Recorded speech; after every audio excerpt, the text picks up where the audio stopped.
নমস্কাৰ বন্ধুসকল।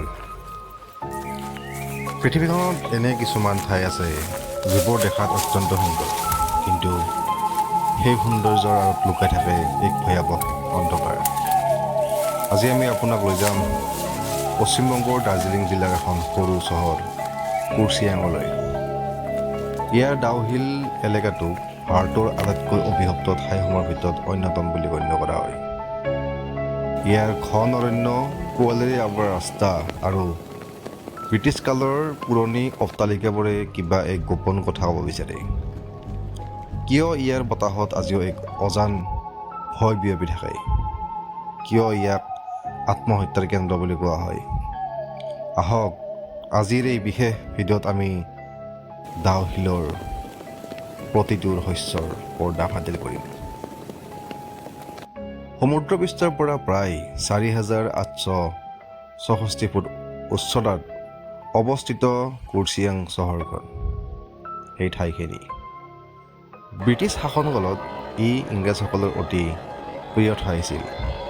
তেওঁলোকে ইয়াত ডাঙৰ ডাঙৰ স্কুল আৰু চাৰ্চ নিৰ্মাণ কৰিছিল। কিন্তু সময়ৰ লগে লগে এই ঠাইখনৰ পৰিৱেশ সলনি হ'ব ধৰিলে। ডাউহিলৰ অৰণ্যখন যিমানে সুন্দৰ সিমানেই গভীৰ। ইয়াত থকা পাইন গছবোৰৰ মাজত সূৰ্যৰ পোহৰো ভালদৰে সোমাব নোৱাৰে। স্থানীয় লোকসকলৰ মতে এই অৰণ্যৰ ভিতৰত শ শ বছৰীয়া কিছুমান এনেকুৱা শক্তি আছে যিয়ে বাহিৰৰ মানুহক ভাল নাপায়। ডাউহিলৰ আটাইতকৈ কুখ্যাত ঠাইখন হ'ল ডেথ ৰোড বা মৃত্যুৰ পথ বুলিও কয়। এই ৰাস্তাটো ডাউহিলৰ ৰোড আৰু ভিক্টোৰিয়া বয়জ স্কুলৰ মাজত অৱস্থিত। এই ৰাস্তাটোক লৈ আটাইতকৈ বেছি অলৌকিক ঘটনাৰ খবৰ পোৱা যায়। প্ৰত্যক্ষদৰ্শীৰ মতে এই ৰাস্তাত এজন মূৰ নোহোৱা ল'ৰা দেখা পোৱা যায়। কাঠ কটা মানুহবোৰে বহুবাৰ দেখিছে যে এজন সৰু ল'ৰা হঠাতে ৰাস্তাৰ মাজত আৱিৰ্ভাৱ হয় আৰু তেওঁৰ ডিঙিৰ ওপৰত একো নাথাকে। এই ল'ৰাটো খোজকাঢ়ি গৈ থাকে আৰু হঠাতে অৰণ্যৰ ভিতৰত নাইকিয়া হৈ যায়। আচৰিত কথাটো হ'ল, যিসকলে এই ল'ৰাটো দেখিছে তেওঁলোকৰ জীৱনলৈ এক ভয়াৱহ দুৰ্যোগ নামি আহে। বহুতে মানসিক ভাৰসাম্য হেৰাইছে আৰু একাংশই উপায়হীন হৈ আত্মহত্যাৰ পথ বাছি লৈছে। ডাউহিলৰ ঠিক মাজভাগতে অৱস্থিত 100 বছৰৰ পুৰণি ভিক্টোৰিয়া বয়জ হাইস্কুল। আচৰিত কথাটো হ'ল কি, দিনৰ ভাগত এই স্কুলখনত ছাত্ৰ ছাত্ৰীৰ ভিৰ যদিও বহুত থাকে, নিশা হোৱাৰ লগে লগে ইয়াত এক অদ্ভুত নিস্তব্ধতা বিৰাজ কৰে। শীতকালৰ বন্ধৰ সময়ত যেতিয়া স্কুলখন সম্পূৰ্ণ খালী থাকে, তেতিয়া স্থানীয় লোকে স্কুলৰ কৰ্পিডৰত কাৰোবাৰ খোজৰ শব্দ আৰু ল'ৰা ছোৱালীৰ খেলখেলনি হাঁহিৰ শব্দ শুনে।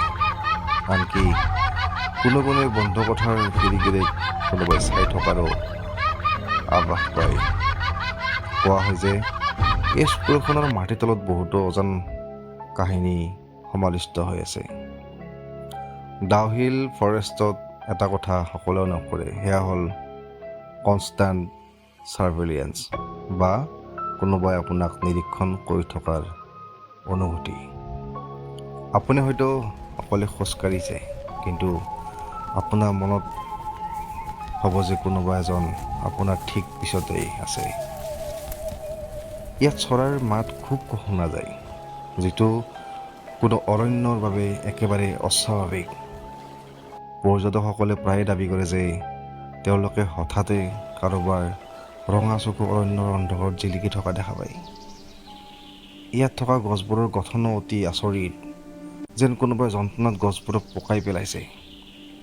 স্থানীয় লোকে বিশ্বাস কৰে যে এই অৰণ্যত কোনোবা পুৰণি আত্মাৰ বাস আছে, যিয়ে নিজৰ এলেকাত আনৰ প্ৰৱেশ কৰিব নোৱাৰে। এই সকলোবোৰ কথা জানো সঁচা।